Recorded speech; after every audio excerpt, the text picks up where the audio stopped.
రారాజు యేసు క్రీస్తు ఆలయం.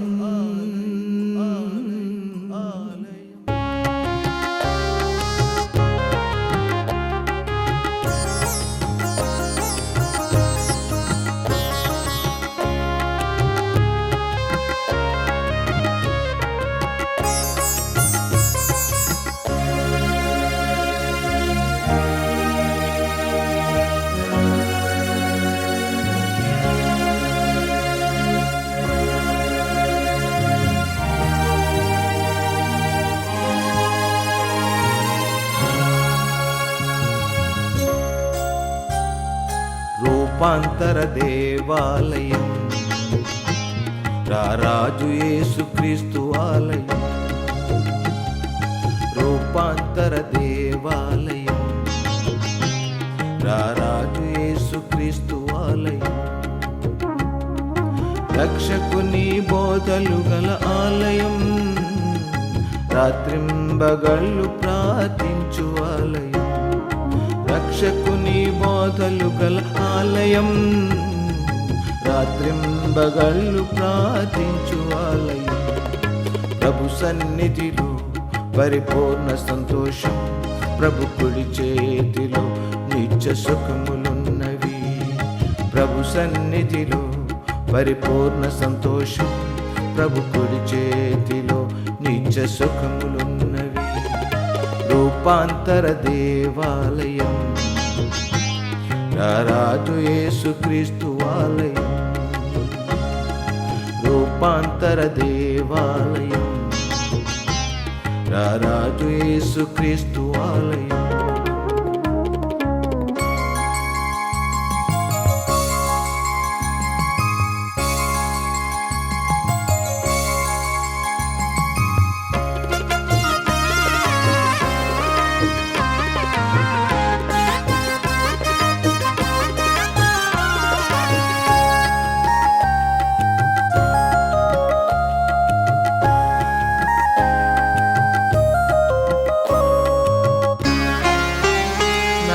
నడిబొడ్డున వెలసినది ఆలయం, నూరేళ్ల చరిత గల ఆలయం. నమ్మి ప్రార్థించగా నెరవేరే కార్యాలు, నిలిచనిచ్చట అద్భుత సాక్ష్యాలు.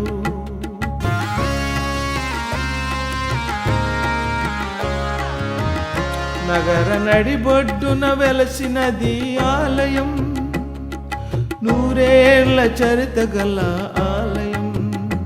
నమ్మి ప్రార్థించగా నెరవేరే కార్యాలు, నిలిచనిచ్చట అద్భుత సాక్ష్యాలు. నిత్యుడేసు స్వామిని ఆరాధించండి, నిత్య జీవమిస్తూ క్రీస్తునాశ్రయించండి. నిత్యుడేసు స్వామిని ఆరాధించండి, నిత్య జీవమిచ్చు క్రీస్తునాశ్రయించండి. రూపాంతర దేవాలయం, రారాజు యేసు క్రీస్తు ఆలయం. రూపాంతర దేవాలయం, రారాజు యేసు క్రీస్తు ఆలయం.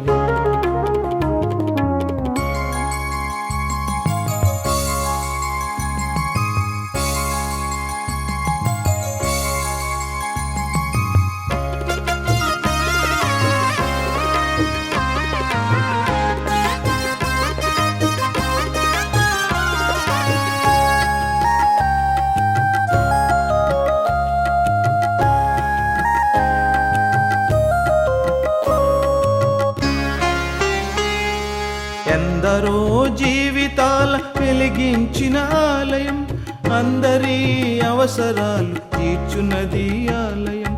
ఎన్నో ఉపవాస దీక్షలు ఫలించినవి, ఎన్నో కన్నీటి ప్రార్థనలు జయమిచ్చినవి.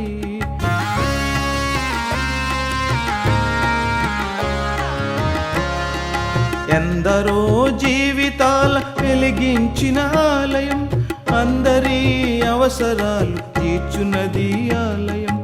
ఎన్నో ఉపవాస దీక్షలు ఫలించినవి, ఎన్నో కన్నీటి ప్రార్థనలు జయమిచ్చినవి.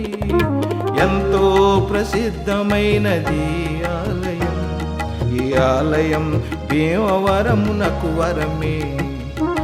ఎంతో ప్రసిద్ధమైనది ఆలయం. ఈ ఆలయం భీమవరమునకు వరమే. రూపాంతర దేవాలయం, రారాజు యేసుక్రీస్తు ఆలయం.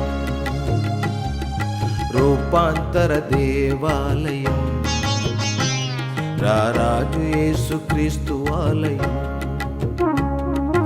రక్షకుని బోధలు గల ఆలయం, రాత్రింబగళ్ళు ప్రార్థించు ఆలయం.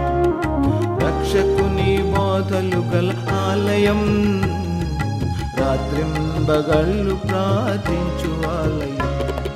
ప్రభు సన్నిధిలో పరిపూర్ణ సంతోషం, ప్రభు కుడి చేతిలో నిత్య సుఖములున్నవి. ప్రభు సన్నిధిలో పరిపూర్ణ సంతోషం, ప్రభు కుడి చేతిలో నిత్య సుఖములున్నవి. రూపాంతర దేవాలయం, రారాజు యేసుక్రీస్తు ఆలయం. రూపాంతర దేవాలయం, రారాజు యేసుక్రీస్తు ఆలయం. రారాజు యేసుక్రీస్తు ఆలయం, రారాజు యేసుక్రీస్తు ఆలయం. దేవుని సన్నిధిలో ఆ విశేషమైనటువంటి భక్తుల యొక్క జీవితాలను గమనిస్తే వారు దేవుని సన్నిధిలో పూర్తిగా సరెండర్ అయిపోయి ఉన్నారండి. నేల మట్టుకు సాష్టాంగ పడిపోయినట్లుగా వారిని వారు తగ్గించుకున్నారు దేవుని సన్నిధిలో. అయితే ఇక్కడ పరిసయుడు ఆ దేవుని సన్నిధిలో నిలబడి ప్రార్థన చేస్తున్నాడు, కానీ ఆ ప్రార్థనలో అడోరేషన్ అనగా ఆరాధన అనేది లేదు. అనగా తను తగ్గించుకుని దేవుని హెచ్చించే స్వభావం అనేది అతనిలో లేదండి. కాబట్టి మన ప్రార్థనలో ఈ రోజున మనం దేవుని సన్నిధిలో నిలబడుతున్నాము, కూర్చుంటున్నాము అంటే అక్కడ అడోరేషన్, స్తుతి అనేది, ఆరాధన అనేది ఉండాలి. అయితే ఈ యొక్క పరిసయుని యొక్క ప్రార్థనలో ఆరాధన లేకపోవటానికి గల కారణం చూస్తే అక్కడ యెషయా ప్రవక్త ప్రవచన నెరవేర్పును మనం అక్కడ గమనించగలమండి. ఏంటి ఆ నెరవేర్పు అంటే యెషయా గ్రంథము 65వ అధ్యాయము 5వ వచనాన్ని మనం గమనిస్తే వారు అనేటువంటి వారిని ఎవరిని ఉద్దేశించి సంబోధించి మాట్లాడుతున్నారంటే దానికి జవాబుగా అదే అధ్యాయము 2వ వచనాన్ని గమనిస్తే అక్కడ వారు అంటే ఎవరన్నమాట, దేవుని యొక్క ఆలోచనలు అనుసరించి నడవకుండా వారి యొక్క ఆలోచనలు మాత్రమే అనుసరిస్తూ జీవిస్తున్నటువంటి వారు, లోబడని ప్రజలు దేవునికి. అనగా ఆ పరిసయుడు యొక్క లక్షణాలు ఏంటంటే తన ఆలోచన అనుసరించి నడుస్తున్నాడు, దేవుని ఆలోచన అనుసరించి నడవటం లేదండి. దేవునికి లోబడకుండా తన ఆలోచననే అనుసరించి నడుస్తూ ఉంటున్నాడు. అటువంటి ఆ వ్యక్తి దేవునికి సన్నిధిలో నిలబడి ప్రార్థన చేస్తున్నప్పుడు ఆ ప్రార్థనలో ఆరాధన లేదు. ఈరోజు మన ప్రార్థనలో ఏముండదు తెలుసండి, ఆరాధన ఉండాలి. మన ప్రార్థనలో జనరల్గా మనం ప్రార్థన చేయడానికి నోరు తెరవగానే దేవుని అడ్రస్ చేస్తూ, దేవా మా సమస్యలు ఇవి, లేక కోవిడ్ పాజిటివ్ వచ్చింది, లేక ఆర్థికపరమైన ఇబ్బందులు, అప్పులు, ఇరుకులు, ఇబ్బందులు, బిడ్డలకి జీవితాలు సెటిల్ అవ్వలేదు, ఇవన్నీ మనం ఏకరువు పెడుతూ ఉంటాం. ఒక లిస్టు దేవుని ముందు పెట్టేస్తాం. మన అవసరాల లిస్ట్ అంతా కూడా దేవుని ముందు పెట్టి, ప్రభా నీ చిత్తమైతే ఇది చెయ్యి, లేక నేను ఇలా చేయాలనుకుంటున్నాను, నాకు సహాయం చెయ్యి అంటే అక్కడ కూడా దేవుని ఆలోచన అనుసరించకుండా మన ఆలోచనలు మాత్రమే దేవుని ముందు పెడుతున్నామండి. కానీ మనం దేవుని చిత్తం అని చెప్తూ ఉంటున్నాం. ఎంతవరకు సవ్వండిది ఒకసారి జ్ఞాపకం చేసుకుందాం. ఇక్కడ లోబడినలోని ప్రజలు అనగా మన ప్రార్థనలో ఏముండాలంటే ఆరాధన ఉండాలి, అడోరేషన్. ఒకవేళ అది లేకపోతే ఏ రోజు నుంచి అయినా సరే ఒక తీర్మానం చేసుకుందాం, నా ప్రార్థనలో దేవునికి సంబంధించినటువంటి ఆరాధన ఉండాలి, అనగా నేను తగ్గించబడాలి, ఆయన హెచ్చించబడాలి అనేటువంటిది మనకు ఉండాలండి. రెండవదిగా పరిసైన ప్రార్థనలో కన్ఫెషన్ లేదు, ఏసీ అనగా కన్ఫెషన్ అనేది లేకుండా పోయింది. అనగా పాపిని అని ఒప్పుదల అనేది లేకుండా పోయిందండి. నేను పాపిని అనేటువంటి ఒప్పుదల లేదు అతని జీవితంలో. కానీ అతను ఏం చేస్తాడంటే ధర్మశాస్త్రాన్ని అనుసరించి అక్షరార్థమైనటువంటి జీవితాన్ని అక్కడ తూచే తప్పకుండా పాటిస్తూ ఉంటున్నాడు. ఏమంటున్నాడు, మేమే పరిశుద్ధులం, మా దాపునికి ఎవరు రావద్దు అని ఇక్కడ దాన్ని అడ్రస్ చేస్తూ ఈ సుంకరవలెనైనను అనగా ప్రార్థన జనరల్గా ప్రార్థిస్తున్నప్పుడు మనం కళ్ళు మూసుకుంటూ ఉంటాం. ముద్దు పరిసైడ్ వచ్చినట్లుగా మనం చూస్తున్నాం ఇక్కడ లేఖన భాగాల్లో. పరిసైడ్ వచ్చి నిలువబడి 11వ వచనంలో ఉంటుంది అన్నమాట. పరిసైడు నిలువబడి దేవా అని అడ్రస్ చేస్తున్నాడు. ఆ తదుపరి సుంకరు వచ్చాడు. ఎక్కడున్నాడు? పైకి దూరంగా ఉన్నాడు. ఈ సుంకరు వలె అని అడ్రస్ చేస్తున్నాడు. అంటే ప్రార్థనలో ఏక మనసు లేదు అతనికి, ప్రార్థనలో కళ్ళు మూసుకునేది తత్వం లేదు అతనికి. చూస్తున్నాడు, మొత్తం చూసి చెప్తున్నాడండి. కానీ నేను పాపిని అనేటువంటిది ఏమాత్రం లేదు. మూడవది గమనిస్తే అతని జీవితంలో థ్యాంక్స్ గివింగ్ అనగా కృతజ్ఞత అనేది అతని జీవితంలో లేదు. ఎందుకని ఇక్కడ పౌలు గారు చెప్తున్నారు, మనం చదువుకున్నటువంటి పత్రిక పాఠంలో 15వ అధ్యాయము 1 కొరింథీయులకు రాసిన పత్రిక 15వ అధ్యాయం 10వ వచనంలో గమనిస్తే, నేనేమై ఉన్నానో అది నీ కృప వలనే, దేవుని కృప వలననే అయ్యున్నాను అని పౌలు గారు దేవుని సన్నిధిలో తన యొక్క ప్రార్థనా జీవితంలో కృతజ్ఞత తెలియజేస్తున్నాడు. ఈ రోజున మన ప్రార్థనలో దేవునికి కృతజ్ఞతలు, గత కాలంలో మనం పొందుకున్నటువంటి మేళ్లను బట్టి, గత కాలంలో మనం పొందుకున్నటువంటి ఆశీర్వాదాలను బట్టి దేవునికి కృతజ్ఞతాస్తుతులు చెల్లించేవారుగా ఉండాలి.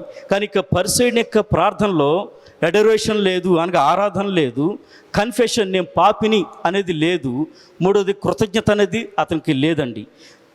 ఇది నేను ఏమయ్యున్నానో అది దేవుని కృపే ప్రభువా, నీ కృపే ఇది. ఈ దేవాలయంలోకి వచ్చి నా 2 చేతులు మొక్కి నీకు ఆరాధిస్తున్నాను, స్తుతించడానికి నాకు ఈ సమయం ఇచ్చావు అనేటువంటి కృతజ్ఞత లేకుండా జీవిస్తున్నాడండి. కారణం ఏంటి తెలుసండి? అతను పరిసయ్యుడు అనేటువంటి ఒక అహంకారం, అహంభావం, తను తగ్గించుకునే విధానం అతని జీవితంలో ప్రార్థనలో లేకుండా పోయింది. ఇక మనం గమనిస్తే అందులో సప్లికేషన్, చివరిగా అతను ప్రార్థనలో విజ్ఞాపన లేదు. విజ్ఞాపన అంటే ఇతరుల గురించి చేయటం విజ్ఞాపన.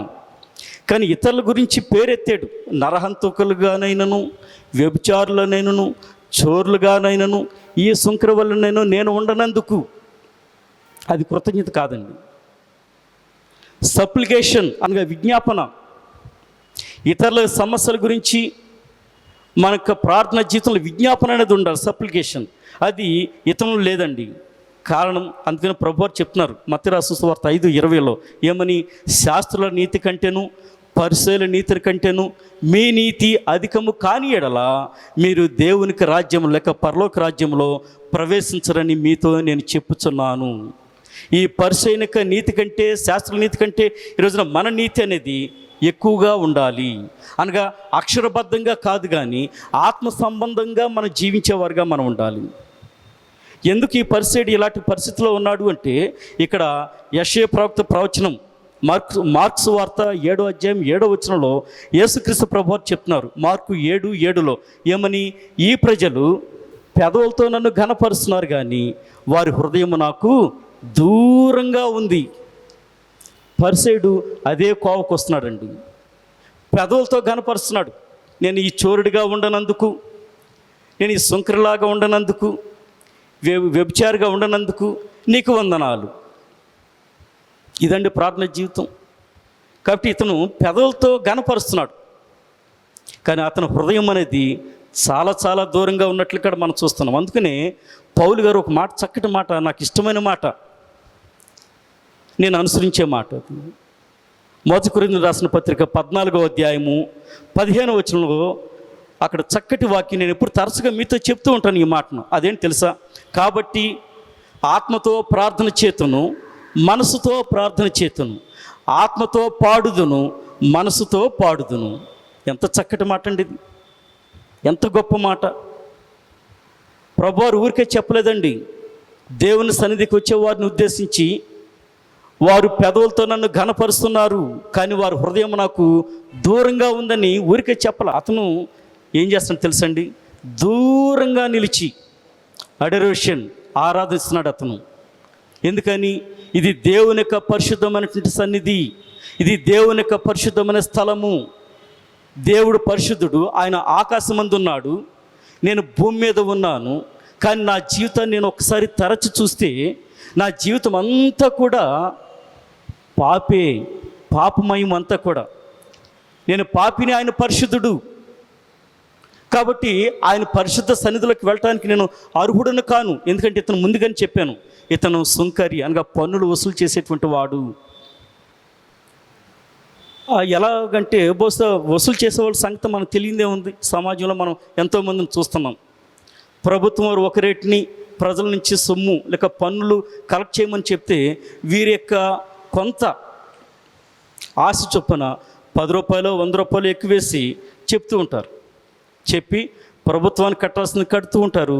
వారు స్వాధీనంలో ఉంచుకోవాల్సిన డబ్బును ధనాన్ని వారు స్వాధీనంలో ఉంచుకుంటారు. అలా ఎన్నో సంవత్సరాలు చేస్తున్నాడు కాబట్టి ఎంతో అవినీతి సొమ్మును సంపాదించి ఉండొచ్చు. అందుకని అంటున్నాడు, దూరంగా నిలిచి. జక్కయ్య కూడా అదే కోవకు వచ్చినటువంటి వ్యక్తి అండి జక్కయ్య. కానీ వారి యొక్క ప్రార్థన జీవితంలో అడోరేషన్, ఆరాధన అనేది ఉందండి. దూరంగా నిలిచి అంటే ఈరోజు మిమ్మల్ని దూరంగా ఉండి ఆరాధించి వెళ్ళిపోమని కాదు అక్కడ నా ఉద్దేశం. అంటే అతని యొక్క స్వభావాన్ని మనం ఇక్కడ జ్ఞాపకం చేసుకోవాలి. అతని స్వభావం దూరంగా నిలిచి నేను పాపిని అని తాను ఒప్పుకుంటున్నాడండి. రెండవదిగా మనం గమనిస్తే, దేవా నేను పాపిని అని తన ప్రార్థనలో కన్ఫెషన్, ఒప్పుకోలు ప్రార్థన చేస్తున్నాడు. నిజంగా ఈ రోజున మన జీవితంలో మన ప్రార్థనలో దేవుని సన్నిధిలో ఉంటున్న జీవాన్ని, దేవుని సన్నిధిలో ఉన్నటువంటి ఆ శక్తిని బలాన్ని మనం ఎందుకు పొందుకోలేకపోతున్నామంటే మన ప్రార్థనలో ఉండాల్సింది కన్ఫెషన్. ఖచ్చితంగా ఒప్పుకోలు ప్రార్థన అనేది ఉండాలి. దేవా నేను పాపిని. ఉదయం లేచిన దగ్గర నుంచి సాయంత్రం పరుండేంత వరకు మనం ఏమేమి ఇతరులతో మాట్లాడామో, ఏమేమి ఇతరుల ఎడల క్రియలు జరిగించాము, అవి దేవుని దృష్టికి అంగీకారమా లేక దేవునికి వ్యతిరేకమైనవా అనేది ఒకసారి అవలోకనం చేసుకుంటే, అవగాహన చేసుకున్నప్పుడు మన మనస్సాక్షి మనల్ని గద్దిస్తూ ఉంటుంది. దాన్ని బట్టి పశ్చాత్తాపం, దాన్ని బట్టి నేను పాపిని అనేటువంటి ఆలోచన మనలో వచ్చి దేవుని సన్నిధిలో ఒప్పుకోలు చేయాలి. నేను పాపిని ప్రభు నన్ను క్షమించండి. ఎందుకంటే ఇక్కడ మనం గమనిస్తే రోమిలికి రాసిన పత్రిక 3వ అధ్యాయము 11వ వచనం గమనిస్తే, నీతిమంతుడు లేడు ఒక్కడునూ లేడు. నీతిమంతుడు లేడు, ఒక్కడు కూడా లేడు. అలాగే అదే అధ్యాయము 23వ వచనం చూస్తే, ఏ భేదము లేదు, అందరూ పాపం చేసి దేవుడు అనుగ్రహించు మహిమను పొందలేకపోతున్నారు. కారణం వారి యొక్క ప్రార్థనా జీవితంలో, ఈరోజు నా ప్రార్థనా జీవితంలో అడోరేషన్, ఆరాధన అనేది ఉండాలి. రెండవదిగా చూస్తే ఇక్కడ కన్ఫెషన్, దేవా నేను పాపిని అనే ఒక ఒప్పుకోలు ప్రార్థన అనేది ఖచ్చితంగా ఉన్నప్పుడు నీ ప్రార్థన జీవితం అనేది సక్సెస్ఫుల్గా, నీ ఆత్మీయ జీవితం అనేది సక్సెస్ఫుల్గా వెళ్ళిపోతుందండి. ఇక్కడ మనం గమనిస్తే సుంకరి చేసినటువంటి ప్రార్థనలో నేను పాపిని అని ఒప్పుదల చేస్తున్నాడు. మూడవదిగా చూస్తే దేవా నన్ను కరుణించము. దేవా నేను పాపిని ఒకటి. రెండవది నన్ను కరుణించము. దేవుని కరుణ ఈరోజు మనకు చాలా అవసరం అండి. యావత్తు భూమండలం మీద ఉన్నటువంటి యావత్తు మానవత మీద ఆయన దయ, ఆయన కృప, ఆయన కనికరము మన మీద ఉండాలి. ఎందుకంటే మనం పాపులం కాబట్టి ఈ పాపినటువంటి సుంకరి నేను పాపిని చెప్తూ నన్ను కరుణించము అని చెప్తున్నాడండి. ధైర్యంతో వేడుకుంటున్నాడు ఆయన కరుణ కొరకు. ఆ ప్రార్థన దేవుని హృదయాన్ని తాకిందండి. ఎందుకు నేను ఈ మాట చెప్తున్నానంటే, యెషయా గ్రంథం 40వ అధ్యాయము 12వ వచనంలో గమనిస్తే ఆయన ఎంత గొప్ప దేవుడో అక్కడ మనకు అర్థమవుతుంది. ఎందుకంటే అక్కడ పుడిసిటిలో నీళ్లను కొలిచిన వాడెవడు, భూమిలో ఉన్న మన్నును కొలపాత్రలో కొలిచిన వాడెవడు, ఆకాశము తన జానతో కొలిచిన వాడెవడు, పర్వతములను త్రాసులో తూచిన వాడు ఎవడు, ఆ కొండలను తూనికలో కొలిచిన వాడెవడు, జనములు ఛేదనకారు బిందువు లాంటి వారు, బిందువు వంటి వారు, జనములు త్రాసు మీద ధూళి వంటి వారు. ఈ దుమ్ము ధూళి బూడిద లేక నీటి ఆవిరితో పోల్చబడినటువంటి మానవ జీవితం మీద దేవుని కనికరం అనేది ఖచ్చితంగా మన జీవితం మీద ఉండాలి. దేవుని కరుణ, దేవుని కృప కొరకు మన జీవితంలో మనం ఎల్లప్పుడూ కూడా దేవుని మీద ఆధారపడేవారుగా ఉండాలి. కానీ పరిసయ్యుడు తనకి జీవితంలో తనకు కలిగినటువంటి సోర్సెస్, తనకు కలిగినటువంటి వనరులు, అది ఆర్థిక వనరులు కావచ్చు, లేక ఆరోగ్య వనరులు కావచ్చు, లేక అధికారం కావచ్చు, పదవి కావచ్చు, ఏదైనా కానీ తన మీద తను ఆధారపడుతున్నాడు. కానీ ఇక దేవుని కరుణతో నాకు పని లేదనుకుని జీవిస్తున్నాడు. కానీ సుంకరి అయితే మాత్రం, దేవా నన్ను కరుణించము, ఆ కృప, ఆ కనికరం కొరకు ఈరోజు మనం అర్థిస్తున్నప్పుడు ఆ ప్రార్థన దేవుని యొక్క సింహాసనాన్ని కదిలించగలిగింది. అప్పుడు నిజ పశ్చాత్తాపంతో ప్రార్థించాడండి. 4వది గమనిస్తే అలా ఎలాగో తెలుసు కదండి, రొమ్ము కొట్టుకోవటం అనేది ఏంటంటే వేదనకు, అయ్యో నేను పాపిని, నేను పరిశుద్ధులను కాను అని రొమ్ము కొట్టుకోవటం అంటే పశ్చాత్తాపానికి సాదృశ్యం. అనగా మన ప్రార్థనలో రిపెంటెన్స్, ఆ ప్రార్థన నా జీవితంలో ఉన్నప్పుడు, మొదటి యోహాను పత్రిక 1వ అధ్యాయము 7-9 చూస్తే, యేసుక్రీస్తు యొక్క రక్తము ప్రతి పాపం నుండి మనల్ని విమోచించి పవిత్రులుగా చేయును, పరిశుద్ధులుగా చేయును, లేక నీతిమంతులుగా చేయును. అంటే మన ప్రార్థనలో ఏముండాలి తెలుసండి? పశ్చాత్తాపం ఉండాలి. అయ్యా నేను ఈ పని చేసాను, తెలుసో తెలియకో, దయతో మీ రక్తం చేత నన్ను కడగండి, నేను ఒప్పుకుంటున్నాను అనేటువంటి ఆ పశ్చాత్తాపంతో కూడినటువంటి ప్రార్థన జీవితము ఈరోజు నా ప్రార్థనలో ఉన్నప్పుడు మనం ఖచ్చితంగా నీతిమంతులుగా తీర్చబడగలము అనుదినము. ఎందుకంటే ఇక్కడ తప్పిపోయిన కుమారుడు మనం జ్ఞాపకం చేసుకుంటే, అతను బుద్ధి వచ్చినప్పుడు అనే మాట వ్రాయబడి ఉంది. బుద్ధి వచ్చినప్పుడు నా తండ్రి ఇంట అనేక మంది కూలివాండ్రు ఉన్నారు, పనివాండ్రు ఉన్నారు, నేను వారిలో వెళ్ళి ఒక పనివాని వలె లేక ఒక కూలివాని వలె నేను కూడా వెళతాను అని బుద్ధి వచ్చినప్పుడు పశ్చాత్తాపంతో తిరిగి తన ఇంటికి వెళ్ళినప్పుడు తండ్రి కూలివాండ్రుగా చేర్చుకోలేదు. కానీ ఆ గొప్ప విజయం ఏంటంటే వారసుడిగా చేయబడి ఉన్నాడు. కారణం అతనిలో పశ్చాత్తాప జీవితము అతని వారసుడిగా చేసింది. ఈరోజు నా ప్రార్థన జీవితంలో అనుదినము పశ్చాత్తాపం, ఆయన్ని స్తుతించే అనుభవం, ఆరాధించే అనుభవం, ఒప్పుకోలు అనుభవం,